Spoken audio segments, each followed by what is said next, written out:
The morning of September 14th, 1988 was cool for that part of Virginia. 41 degrees at 6 in the morning on Cane Patch Road in Wise County, with a low fog sitting in the Powell River bottomland the way it does in early fall, thick and gray and slow to leave. Elmer Brock, 63 years old, was already in his lower field by the time the sun came above the ridge.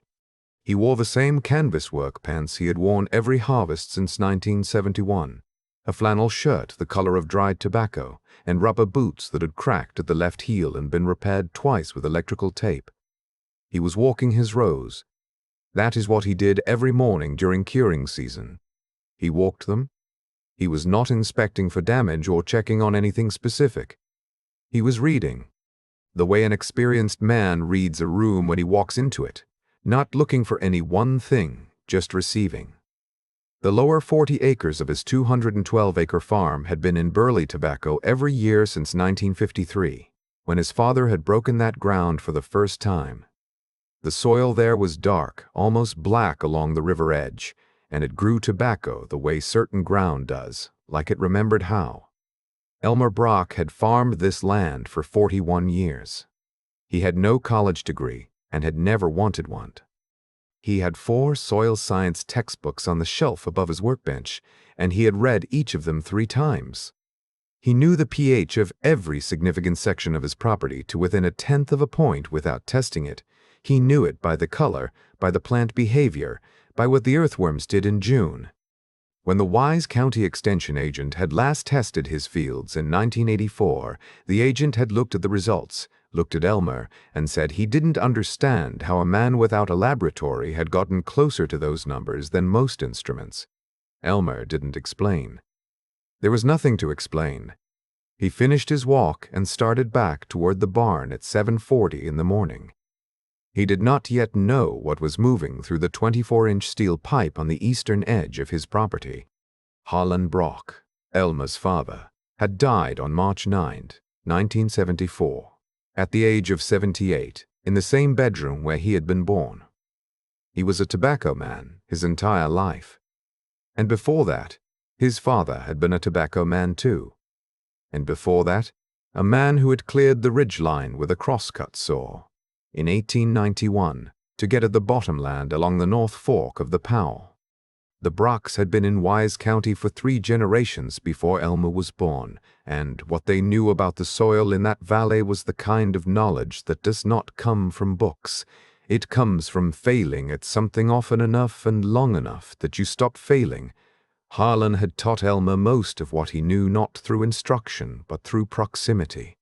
Elmer spent 30 years working beside his father before taking over the farm, and in that time he had absorbed the man's habits the way wood absorbs smoke, slowly, permanently, without noticing it happening. Most people in Wise County remembered Harlan Brock as a quiet man who could grow tobacco on ground where other men couldn't. What they didn't know was that Harlan was something of an obsessive about soil health, about what the earth actually needed versus what people assumed it needed. He had a habit of collecting what others threw away, wood ash from neighbors' wood stoves, spent brewery grain from a small operation in Pound, composted sawdust from the mill at Coburn. He tested these materials empirically, the way a self-taught man tests things, small plots, careful observation, years of patience. In the winter of 1962, Harlan's 40-acre bottomland came down with black shank, a soil fungus that devastates tobacco roots and can persist in the ground for years. The county agent told him to abandon the field for 3 years and rotate to corn. Harlan thanked the man and sent him on his way. Then he went into his barn and spent 6 weeks reading everything he owned about soil biology. He began incorporating aged wood chip mulch at a rate of 4 tons per acre and followed it with heavy applications of composted manure. He seeded winter rye as a cover crop through 2 full seasons. By 1965, the black shank was gone. The county agent came back to test and could not explain the results. What Harlan told Elmer the night before he died, lying in that bedroom with the wood stove going low and the February wind coming through the ridge, was this: soil doesn't know what it's been called. It only knows what you put in it. Elmer had heard the line 100 times. He had never needed it the way he would need it now. At 9:15 on the morning of September 14, the pipe burst. It was not exactly a burst. The 24-inch steel transfer pipe that Dominion Coal Corporation used to move fly ash slurry from their coal washing facility at Birchfield Creek 2 miles northeast of Elmer's property had developed what their engineers would later describe as a pressure valve malfunction during routine maintenance operations. What this meant, in practice, was that 4,300 gallons of fly ash slurry per minute had been redirected through an emergency bypass line that ran along the eastern easement of Elmer's lower 40 acres, and the coupling on that bypass had not held. By noon, 38 of Elmer's 40 bottomland acres were covered in a gray-white slick of coal fly ash and water, 2 to 8 inches deep. His tobacco crop, 61 days from a harvest that would have yielded approximately 31,400 nosses, was buried. He stood at the edge of the field for a long time without speaking. The ash was still warm. It smelled of sulfur and old fire, a smell like something that had already burned and refused to admit it. Gerald Mast, the district operations manager for Dominion Coal's Southwest Virginia division, arrived at Elmer's farm on October 3rd. He was 47 years old, wore a clean company jacket, and drove a 1987 Chevrolet Silverado that had not yet accumulated a scratch. He had worked for Dominion for 19 years and had managed 3 major spill settlements. He was not a bad man. He was a thorough man, which is a different thing.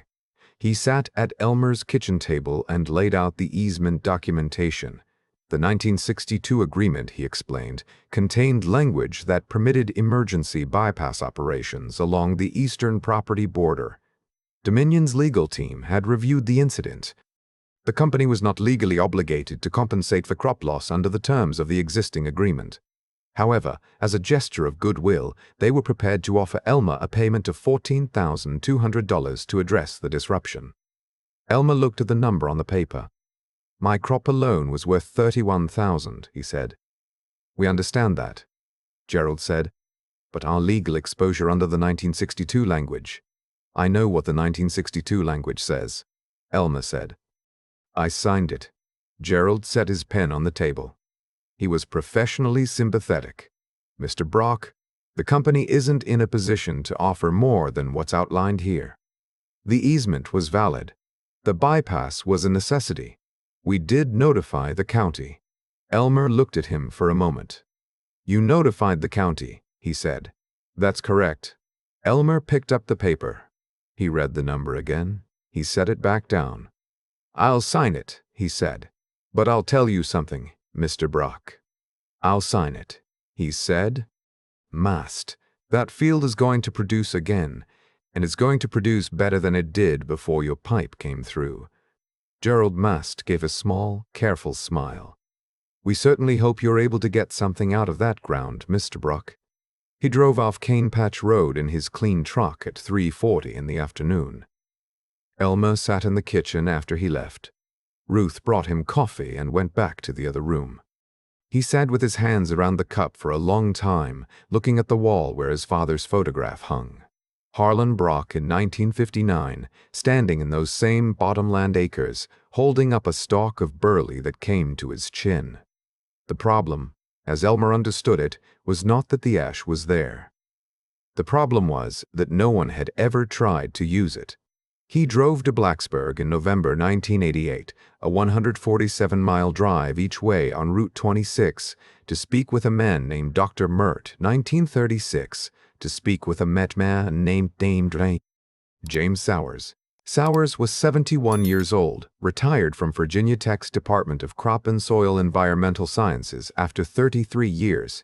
He had published 4 papers between 1969 and 1981 on the behavior of coal combustion byproducts in Appalachian agricultural soils. He was not famous. He was not often called anymore. When Elmer had reached him by phone, Sowers had been quiet for a moment and then said, "When can you come?" They sat in Sowers' study for 4 hours. The old professor pulled papers from 3 different filing boxes. He had been watching fly ash disposal issues in Southwest Virginia for years, he said, and he had a theory that no one in the coal industry had wanted to hear. Fly ash, Sowers explained, is not inert. It is chemically active, high in calcium oxide, magnesium, sulfur, and boron. Fresh fly ash has a pH of 11 to 12. Left untreated, it alkalizes soil to a point where almost nothing will grow. But Appalachian bottomland soils, like Elmer's, are naturally acidic, running between 4.7 and 5.2 on the pH scale. The ideal range for burley tobacco is 6.0 to 6.5. The ash is a liming agent, Sowers said. A violent one, yes, but a liming agent.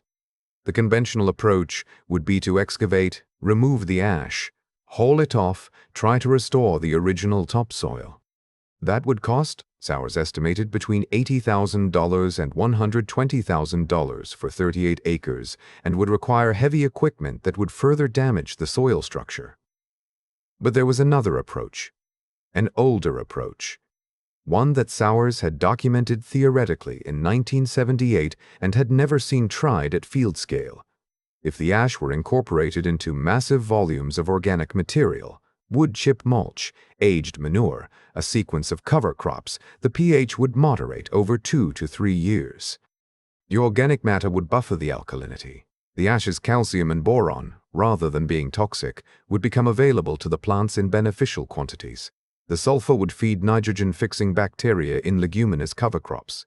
You'd be building a new soil, Sowers said. On top of the old one through the old one. You'd need patience. How much patience?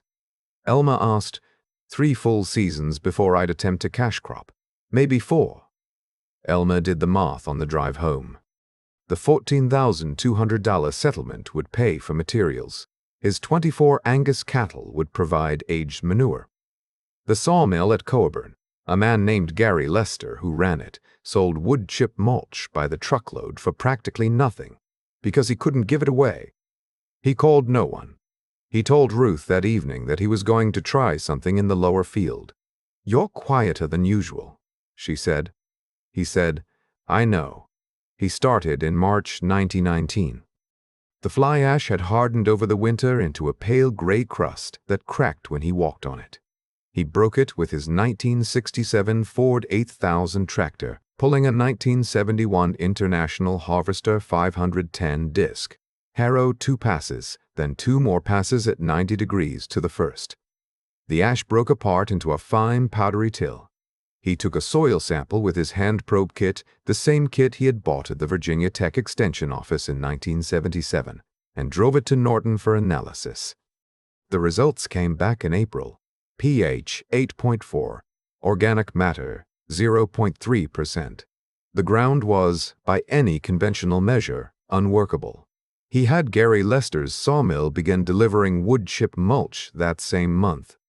The chips came in a 1974 International dump truck, 8 tons per load, and Elmer unloaded each one by hand, raking and spreading with a 6-tine fork he had owned since 1966. By the end of April, he had received 23 acres. By Ellen's 6 hulls fold, he'd 38 acres. Then came the manure. His New Holland 680 manure spreader, bought used in 1962 for $340, ran 6 days a week through May. He had been stockpiling aged manure in the north corner of his lot since the previous October, knowing he would need it. He spread 4 inches of aged cattle manure over the chips. Then he dished the whole composition into the top 6 inches of ash ground. Calvin Deal, who farmed the ridge above Elmer's place, stopped his truck on the road above the field in late May and watched for a while. Calvin was 60, had farmed the same ridge for 32 years, and was not a man who kept his opinions to himself. "That ground is dead, Elmer," he called down. "You're plowing a cemetery." Elmer didn't look up from the spreader. "We'll see come July," he said. Calvin drove on. "We'll see come July," he said. Calvin drove on. Spring 1990. Elmer seeded the amended ground the previous September with winter rye and hairy vetch. a cover crop combination that would add nitrogen through the vetch's root nodules and build organic matter as the rye incorporated. He mowed it in May and discarrowed it back in. He took a soil sample in June 1990. pH 7.6. Organic matter 0.1990. pH 7.6.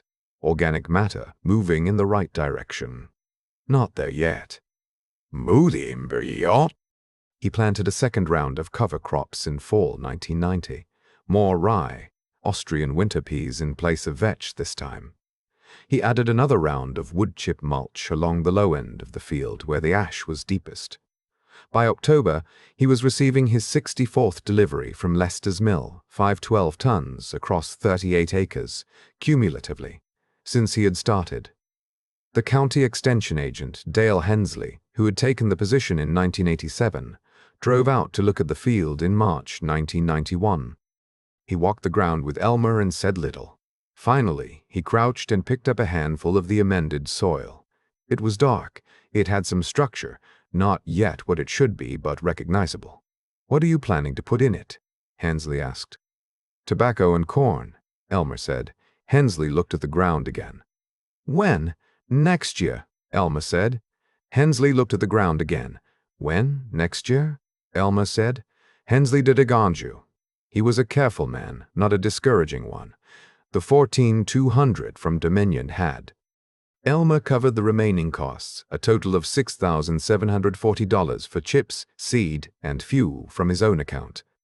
He said nothing about this to anyone. He took a third soil sample in October 1991. pH 6.5, organic matter 2.8%. He drove back to Blacksburg and sat in Sauers's study again with the results. The old professor looked at the numbers for a long time. "You did it faster than I thought," Sauers said. "The vetch worked," Elmer said, "and the ash had more calcium than your papers." Sauers nodded slowly. "What's your plan for the spring?" Elmer told him. In April 1992, 3.5 years after the pipe burst, Elmer planted 12 acres of the rehabilitated bottomland in burley tobacco and 14 acres in field corn. He used the same variety of tobacco his father had grown, Kentucky 14, purchased as transplants from a grower in Scott County. He seeded corn with his 1969 two-row 71 planter, the same machine he had used for 23 years. He told no one what he expected. He expected a great deal. The growing season of 1992 in Wise County was wet in May and warm in June and July, which is exactly what burley tobacco requires. The 12 acres grew with a vigor Elmer had not seen on that ground before. The plants were taller than average by late June, wider leafed, a deeper green. He walked the rows each morning as he always had, and he read what the plants were telling him. The calcium from the ash had done what Sauers predicted. It had given the plants a structural mineral availability that Wise County's naturally leached acidic soils rarely provided. The boron present in coal fly ash at concentrations between 30 and 100 parts per million, a trace element that burley tobacco requires for proper leaf maturation, had transferred into the soil at exactly the level he had needed. He harvested in late August. He didn't announce what he was doing. He sold in September. The yield on the 12 tobacco acres came to 2,847 pounds per acre. The county average in Wise County in 1992 was 1,920 pounds per acre. His corn, 14 acres of it, came in at 151 bushels per acre against a county average of $87. The combined harvest value was $67,400. The 38 acres had never produced more than $38,000 in their best years before the ash came. He drove home from the tobacco auction on a Thursday afternoon in Letzte number 8, and from Fertilizer. He put the paperwork on the table. She looked at it for a moment. "Well," she said. "Yeah," he said. She made supper. He went out to check the barn before dark, the way he always did. By October, Dale Hensley at the extension office had heard the yield numbers from the auction house. Those things move through a county faster than any newspaper can print them. He called Elmer and asked if he could bring someone to look at the ground. Elmer said that was fine. Hensley brought a soil scientist from the Virginia Tech Extension Service, a woman named Dr. Patricia Lawson, who was 44 and had been studying reclamation soils in the coalfields for 8 years. She spent a full day at the lower field in November, taking cores, running field pH tests, walking the rows where the tobacco stalks had been cut and the ground was still warm with the season's work. At the end of the day, she stood at the edge of the field and said, "Mr. Purell, Brock, I want to be honest with you. I have never seen a field rehabilitation of this kind succeed at this scale. Certainly not in 4 years, certainly not without excavation." Elmer looked at the field. "My father fixed a field from Black Shank in '62 using the same principles. Took him 3 years. She asked if she could document what he had done, the inputs, the timing, the soil sample progression. He said she could document what he had done. The inputs, the timing, the soil sample progression. He said she spent 2 more days at the farm in December and produced a 34-page report that went to the Virginia Cooperative Extension Service's Reclamation Working Group in January 1993. Calvin Deal stopped by in early November. He came to the field on foot, which was not his habit. He stood looking at the ground for a long time without speaking. He bent down and picked up a handful of the soil. "It's alive," he said. Almost to himself. "It is, Elmer Stas. It is, Elmer Stas." Calvin looked at him. He was not a man who apologized easily, and he did not exactly apologize now. But he said, "I told you it was a cemetery. I was wrong about that." He paused. "I should have come to look sooner." Elmer picked up his soil probe. "You had your own ground to tend." Calvin nodded once, slowly, and walked back up the road. Gerald Mast arrived at Elmer's farm on March 17, 1993. He did not call ahead. His truck, a different one now, a 1990 Silverado, still clean, came slowly down Cane Patch Road in the early afternoon and pulled into the gravel drive. Elmer watched it come from the barn doorway. Gerald knocked on the kitchen door. Ruth answered and brought him in. Elmer came in from the barn, wiped his hands, and sat down at the table across from the man. Gerald had aged 5 years in the past 4.5. He looked as though he had been carrying something. He did not open with numbers or legal language. He said, "I want to apologize to you, Mr. Brock. I came here in 1988 with a settlement figure that I knew was inadequate, and I presented it as though it were reasonable because I thought you had no recourse. I was wrong about that, and I was wrong to do it that way." Elmer said nothing. "The Virginia Tech report reached our regional office in February," Gerald continued. "Dr. Lawson's documentation. And we have a situation in Pike County, Kentucky. 3 farms along the Lavisa Fork. Our pipe system there deposited fly ash across approximately 180 acres in 1991. We haven't found a remediation approach that works. Excavation costs are prohibitive. The county agents have been at a loss." He set his hands flat on the table. "We need to know what you did. Step by step. The inputs, the sequence, the timing. We're prepared to pay you a consulting fee. But I also want you to know, I would have come anyway. What you accomplished here deserves to be understood." Elmer looked at him for a moment. "The consulting fee isn't necessary," he said. Gerald started to speak, and Elmer held up one hand, not dismissively, just to finish his thought. "What you put on that field was calcium and boron and sulfur. You just put it in the wrong form. What I did was put it in the right form for what was already in the ground. That's the whole of it." He got up and brought his notebooks from the shelf by the door. 4 composition notebooks, filled from cover to cover with dates and soil readings and observations going back to November 1988. He put them on the table. "You can borrow these. I want them back." Gerald Mast sat in that kitchen for 2 hours. He took notes. He asked careful questions. At one point, he paused with his pen in the air and said, "Did you know, in '88, at this table, did you know then that this was going to work?" Elmer thought about it. "My father knew," he said. I trusted him. Before he left, Gerald said, "Mr. Brock, Dominion would like to fund the documentation of your methodology with the Virginia Tech Extension Office, a formal protocol, so other farmers can use it." Elmer told him to talk to Dale Hensley. He walked Gerald out to his truck. The afternoon was cold. The lower field was bare and brown and waiting for April, and from the road it looked like nothing special, just a field. Gerald stood by his truck for a moment looking at it. "How long before Kentucky looks like that?" he said. "Depends on the cover crop timing," Elmer said. 3 years if they don't rush it. 5 if they do. Gerald nodded and drove off Cane Patch Road for the second time. The protocol that Dale Hensley and Dr. Patricia Lawson developed with Dominion Coal's environmental compliance team was finalized in September 1993 and published by the Virginia Cooperative Extension Service in the spring of 1994. It was titled Organic Amendment Approaches for Coal Fly Ash Deposition in Acidic Appalachian Farmland Soils. Elmer Brock's name was in the acknowledgments. He had asked not to be listed as an author.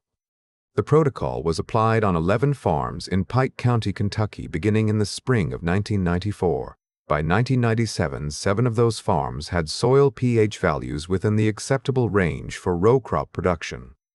3 of them recorded first-year corn yields above the county average. 1. A 47-acre tract along the Lavisa Fork owned by a woman named Edna Cornett, 68, produced burley tobacco at 611 pounds per acre, the highest yield in Pike County that season. Dominion Coal Corporation's Eastern Kentucky Division cited the Virginia Tech Protocol in testimony before a Kentucky Legislative Committee in October 1996 when proposing a new fly ash remediation standard for the state. Gerald Moss delivered that testimony himself. He described in plain language what had happened at a farm in Wise County, Virginia in 1988, the pipe, the settlement, the dismissal. He described what Elmer Brock had done and how he had done it. He said to the committee, "We told that farmer his land was gone. He knew more about his land than we knew about our own operations. That's an embarrassing thing to admit in a public forum, but it's the thing that needs to be said." The testimony was recorded in the Kentucky Legislative Research Commission archive. Elmer never read it. Ruth read it and told him it was accurate.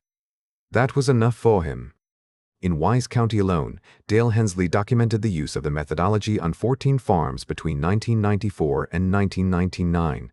The combined rehabilitated acreage was 312 acres, ground that had been written off by its owners, by the county, by the coal company. 12 of those farms returned to commercial production within 4 years. The total economic recovery, 12 of those farms returned to commercial production within 4 years. The total economic recovery, as Hensley calculated it in a 2001 brief for the Virginia Extension Service, was approximately $2 in restored agricultural value. Gary Lester at the sawmill in Coburn, the man who had sold Elmer 847 tons of wood chip mulch for almost nothing across 4 years, became one of the primary material suppliers as the protocol spread across the region. He hired 2 additional drivers. He never quite understood what Elmer had done with all those chips, and Elmer never quite explained it. The 4 composition notebooks were returned by Dominion Coal's environmental office in November 1993, 6 months after Elmer had lent them. They went back on the shelf by the barn door where they had always lived. In the spring of 2001, on a morning in late April, Elmer Brock walked the lower bottomland acres the way he had always walked them. He was 76 years old. His gait was slower, and he wore a different pair of canvas pants, but the boots were the same. The left heel repaired now with a small metal bracket instead of tape, which had proven more durable. The field was in its 2nd year of a tobacco corn rotation, and the transplants from Scott County were already in the ground, 2 weeks old, their first leaves showing the pale yellowish green of very young burley. The soil between the rows was dark and loose and turned easily under his boot heel. He bent down and picked up a handful. It was warm from the morning sun. It smelled of iron and old wood and the particular richness that comes from years of organic matter breaking down into something permanent. He had tested it in March. The pH was 6.4. Organic matter, 3.3%. Better than it had been before the ash came. He had told a reporter from the Coalfield Progress in the one interview he had agreed to give that he hadn't done anything remarkable. "The ground told me what it needed," he said. "I've been listening to ground my whole life. You just have to be willing to hear a thing you weren't expecting." He stood in the field a while longer. A pair of crows worked the far edge where the soil met the creek bank. The Powell River moved behind the tree line. Everything was ordinary. Everything was in the slow and specific way of fields and seasons, exactly as it should be. He put the soil back. He picked up his probe kit and walked toward the next row. The ground, all 38 acres of it, the ground that a coal company had written off, the ground a neighbor had called a cemetery, received him the way it always had, ready for whatever he asked of it.